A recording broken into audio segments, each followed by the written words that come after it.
Les Nigériens ont voté dans le calme, mais les habitants de Niamey sont dubitatifs. Pour certains, le vote s'est déroulé sans anicroche, mais d'autres expriment leur inquiétude quant à la sincérité du scrutin.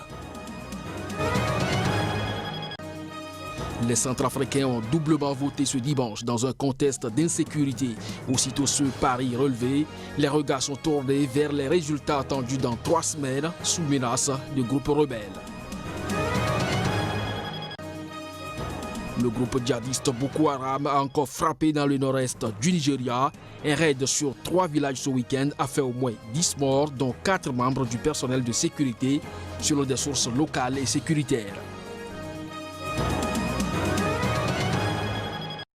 C'est là les grands titres à développer au cours de cette édition. Bonsoir à chacun, bonsoir à tous et bienvenue. Les élections présidentielles et législatives que bon nombre prédisaient impossibles à tenir se sont déroulées dimanche contre vents et marées dans une Centrafrique en guerre civile depuis 8 ans, aux 2 tiers de son territoire occupé par des groupes armés et menacé par une nouvelle offensive des rebelles. Reportage.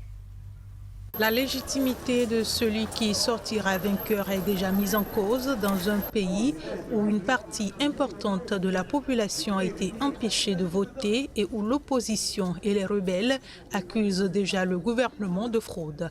Les experts redoutent que le pays replonge rapidement dans une spirale d'affrontements sanglants après les urnes. Les résultats provisoires de ces élections doivent être annoncés dès le 4 janvier, mais ceux définitifs le seront le 18 janvier. Les bulletins des bureaux de vote dispersés à travers un territoire grand comme la France et la Belgique et occupés aux 2 tiers par des groupes armés doivent être acheminés jusqu'à Bangui pour être comptabilisés et certifiés. À Bangui, le vote s'est déroulé sans incident et a suscité une forte mobilisation, mais la capitale n'abrite qu'1 million d'âmes sur les 4,9 millions d'habitants. Dans les provinces, de multiples incidents parfois violents ont empêché le vote de dizaines de milliers de personnes. Le comité stratégique de sécurisation des élections, qui dépend du gouvernement, a lui-même listé au moins 12 sous-préfectures où le vote n'a jamais pu commencer en province. Sans compter nombre de bureaux qui ont ouvert mais vite refermés ou désertés par des électeurs menacés de représailles s'ils s'y rendaient selon l'ONU. Déjà en 2015-2016, un grand nombre de bureaux de vote n'avaient finalement pas été comptabilisés, poussant la Cour constitutionnelle à annuler les résultats des législatives du premier tour, mais pas de la présidentielle. S'ils ont largement perturbé ou empêché le scrutin dans la Provence, les groupes armés rebelles ou simples prédateurs n'ont pour l'heure pas mené à terme leur marche sur Bangui, bloquée rapidement par les casques bleus de la mission de l'ONU en Centrafrique, mais surtout par d'imposants renforts en combattants d'élite déployés pour voler au secours du régime par le Rwanda et la Russie, alliée de poids de Touadéra depuis plus de 2 ans. Les Nigériens ont voté ce dimanche dans le calme à une élection présidentielle qui doit marquer la première transition démocratique entre 2 présidents élus dans leur pays. Le dépouillement avait commencé dans les bureaux de Niamey en début de soirée après la fermeture des bureaux de vote. À Niamey, capitale du Niger, les différents bureaux de vote procèdent au dépouillement de l'élection présidentielle et législative. Mais les résultats ne seront pas connus avant plusieurs jours. 7,5 millions de Nigériens étaient appelés aux urnes sur 23 millions d'habitants. À l'école Zongo de Niamey, les présidents et délégués dépouillaient avec la lampe tempête fournie par la commission électorale et les lampes des téléphones portables, l'école ne disposant pas de lumière. La journée s'est déroulée sans problème, a confié Mahamadou Morou, président du bureau de vote 231 de l'école. Aucun incident grave n'avait été recensé dans le pays par la CENI dans la soirée. Dans le bureau de Zongo, la participation était forte avec 287 votants sur 487 inscrits. Les premières estimations nationales pour la présidentielle sont attendues lundi et les résultats espérés mercredi ou jeudi selon une source à la commission électorale. Le président Mahamadou Issoufou, 68 ans, ne se représentait pas à l'issue de ces 2 mandats constitutionnels. Ce sera la première fois que 2 présidents élus se succèdent dans ce pays à l'histoire jalonnée de coups d'État depuis son indépendance en 1960. Au lendemain du vote pour élire donc le successeur de Mamadou Issoufou, président sortant du Niger, les habitants de Niamey ont exprimé leur point de vue sur l'organisation du scrutin.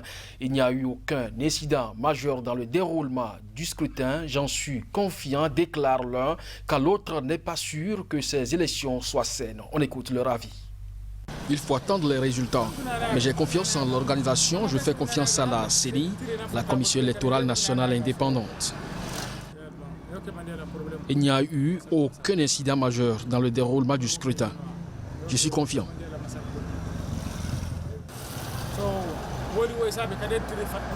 J'ai confiance dans les résultats, mais j'attends de les connaître pour pouvoir me prononcer. Je dis que si à Niamey, l'organe suprême ne peut pas mettre l'effectif qu'il faut. Imaginez de l'autre côté. Donc c'est pour ça que je dis que chez nous, ça a marché parce qu'il est très facile de trouver un remplaçant à un membre de la CENI qui n'existe pas ou qui n'a pas pu se déplacer. Mais de la bourse profonde, ça, je suis sûr qu'il y a eu des problèmes là-bas.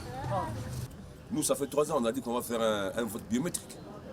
Ça veut dire quoi le vote biométrique? Ça veut dire que quand tu as voté une fois, tu ne voteras pas 2 fois. Et maintenant, qu'est-ce qu'on a fait? On a amené, bon, on dit qu'il n'y a pas de biométrie, on a dit c'est, je ne sais pas, sécuriser quelque chose. Et la carte d'électeur que nous avons, tu peux voter plusieurs fois avec, puisqu'il n'y a nulle part où on peut mettre un cachet là-dessus ou une preuve comme quoi tu as voté. Donc voyez-vous, c'est pour dire que ces élections sont saines. Je ne donne pas cette garantie. Mais moi, je sais que le peuple est sorti, le peuple a voté. On a voté, mais je ne crois pas à ce qu'on va dire qui est sorti de l'urne. Je crois que nous sommes restés dans nos bureaux. C'est à cause de cette question-là. Parce qu'on n'a pas confiance, c'est pour ça qu'il faut qu'on accompagne, pour qu'on ne fasse pas de changement d'urne. Le groupe djihadiste Boko Haram a encore frappé dans le nord-est du Nigeria. Un raid sur 3 villages ce week-end a fait au moins 10 morts, dont 4 membres du personnel de sécurité, selon des sources locales et sécuritaires. Reportage. Les combattants de Boko Haram sont arrivés dans les villages de Chafa, Azaré et Tachanalade samedi soir à bord de 6 camions, mettant le feu aux habitations et aux bâtiments publics, des commerces et des églises et tirant sporadiquement sur les habitants, a expliqué Sani Mohamed, le chef d'une milice qui combat le groupe djihadiste. À Azaré, ils ont brûlé un commissariat et ont tué 2 policiers, un paramilitaire et un milicien. Le reste des victimes sont des villageois qui ont été abattus alors qu'ils tentaient de s'enfuir. Pendant ce week-end de Noël, des dizaines de coupeurs de bois ont été enlevés près de Gamborou, 11 personnes ont été tuées près de Chibok et un pasteur a été enlevé alors qu'il préparait les célébrations. Boko Haram et le groupe État islamique en Afrique de l'Ouest, ISWAP, tous deux très actifs dans la région du lac Tchad, ont fait au moins 36 000 morts depuis le début de l'insurrection en 2009 et 2 millions de personnes ne peuvent toujours pas regagner leur foyer à cause des violences. Au Cameroun, au moins 37 personnes sont mortes dimanche dans la collision d'un bus contre un camion dans le centre du pays, a annoncé la police. Plusieurs blessés ont été également enregistrés au cours de cet incident. La collision entre un bus et un camion dans le centre du Cameroun a fait au moins 37 morts, dont 10 femmes et 4 enfants. Les occupants du bus revenaient de Fumba, dans l'ouest du Cameroun, pour se rendre à la capitale Yaoundé après les festivités de Noël, a précisé Manfred Missimki, directeur de l'ONG de prévention routière Sécuroute. Le bus a fini sa course dans un ravin et on dénombre également 19 passagers blessés. Tous les accidentés ont de graves traumatismes, des lacérations et de multiples fractures. Mais ceux que nous avons pris en charge sont dans une situation stable. Nous estimons que leur pronostic vital est bon. Ils sont traités ici et ça va aller pour eux. Nous avons eu au total ici 12 patients. L'un a été évacué à l'hôpital de Makenene. Il est mort en chemin. L'accident s'est produit en pleine nuit à environ 200 km au nord-ouest de Yaoundé. La Turquie a menacé de répondre à toute attaque de l'homme fort de l'Est de la Libye, le maréchal Khalifa Haftar, contre ses forces présentes dans ce pays en guerre, a déclaré le ministre turc de la Défense Hulusi Akar. C'était lors d'une visite à Tripoli.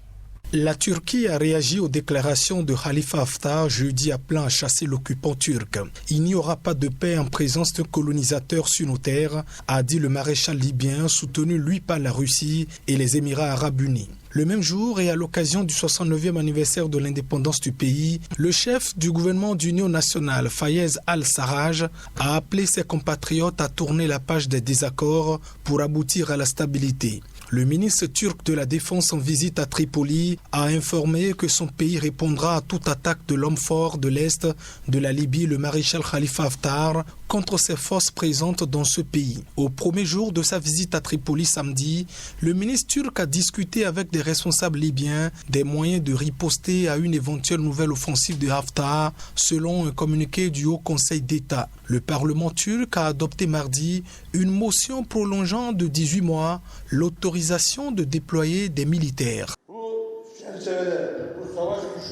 Le criminel de guerre, le meurtrier qu'est Haftar et ses forces doivent savoir qu'ils seront considérés comme des cibles légitimes en cas d'attaque contre les forces turques. S'ils franchissent ce pas, ils ne pourront trouver aucun endroit pour fuir. Tout le monde devrait revenir à la raison. Le soutien militaire turc a permis aux forces pro-GNA de repousser et de mettre en échec en juin 2020 une offensive des pro-Haftar lancée en avril 2019 pour s'emparer de la capitale libyenne Tripoli. Le gouvernement d'union nationale basé à Tripoli et reconnu par l'Organisation des Nations Unies contrôle depuis l'ensemble du nord-ouest du pays. Malgré la multitude de séries de pourparlers interlibyens pour sortir le pays de la crise, rendue possible par un cessez-le-feu signé en octobre sous l'égide de l'Organisation des Nations Unies et globalement respectée, les déclarations belliqueuses se multiplient. Ce sera donc tout pour cette édition. Merci à vous de nous avoir suivis. Bonne suite de programme sur SICA. À très bientôt.